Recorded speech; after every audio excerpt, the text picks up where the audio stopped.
Halo, selamat datang di pertemuan Bahasa Indonesia kedua kali ini. Kita akan membahas mengenai menelah struktur dan kebahasaan teks prosedur. Oke.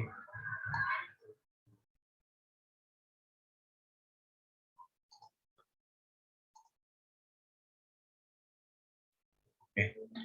Teks prosedur itu sama dengan teks lain, yaitu memiliki struktur dan bahasa yang membangunnya. Nah, teks prosedur itu berisi tentang langkah-langkah melakukan sesuatu, ya. Sehingga teks prosedur itu harus memiliki struktur dan menggunakan bahasa yang baik dan benar.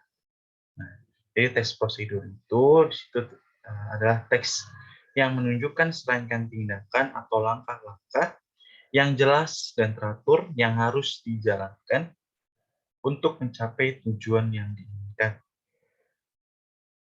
Dalam menelaah teks prosedur, kita harus dapat memahami struktur teks dan unsur-unsur kebahasaannya.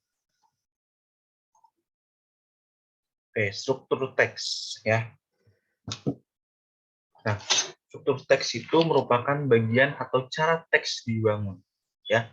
Bagian-bagian dari struktur teks prosedur antara lain adalah yang pertama itu bagian tujuan. Nah, bagian tujuan ini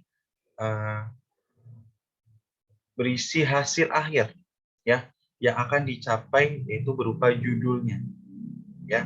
Yang kedua, bagian material yang berisi informasi tentang alat atau bahan yang dibutuhkan, tetapi tidak semua teks prosedur itu terdapat bagian ini ya, atau umumnya terdapat dalam resep masakan.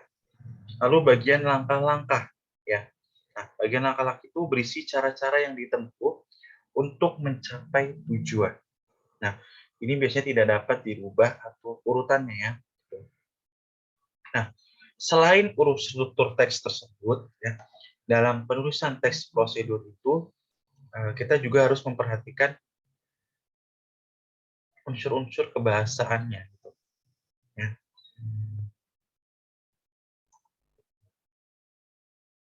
Nah, adapun unsur-unsur kebahasaan yang digunakan dalam teks prosedur antara lain yang pertama adalah konjungsi atau kata penghubung.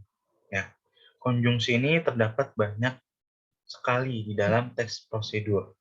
Misalkan seperti kemudian, kan, setelah itu, lalu, atau selanjutnya itu ada di dalam teks prosedur tersebut.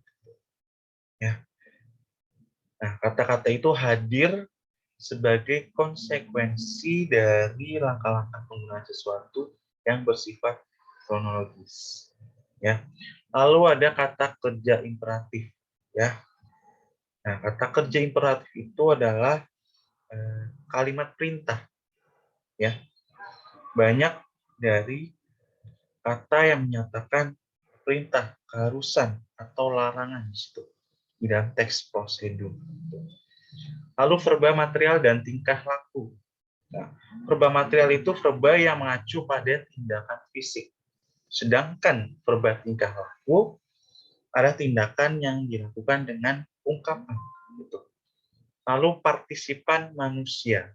Nah, dalam segi partisipan manusia itu, secara umum kita cukup memeriksa apakah pada teks prosedur itu terdapat partisipan manusia. Dan partisipan manusia bukan secara khusus. Gitu. Ya. Dengan mengetahui berbagai struktur teks dan unsur-unsur kebahasaan tersebut, kita dapat menelaah struktur teks prosedur dengan baik. Ya. Ya. Nah, dalam menelaah teks prosedur ada beberapa aspek, ya. Ada beberapa aspek yang harus diperhatikan dengan baik, yaitu aspek penelaahan teks prosedur. Nah, ini ada aspek-aspeknya ya. Yang pertama adalah menelaah judul teksnya, ya. Yang kedua, menelaah pengantar yang memuat tujuan penulisan. Yang ketiga, menelaah kelengkapan bahan atau alat. Yang keempat, menelaah ketepatan urutan langkah atau membuat atau melakukan sesuatu. Yang kelima, menelaah bahasa teks prosedur seperti diksinya, lalu struktur kalimatnya, ejaan, dan tanda baca.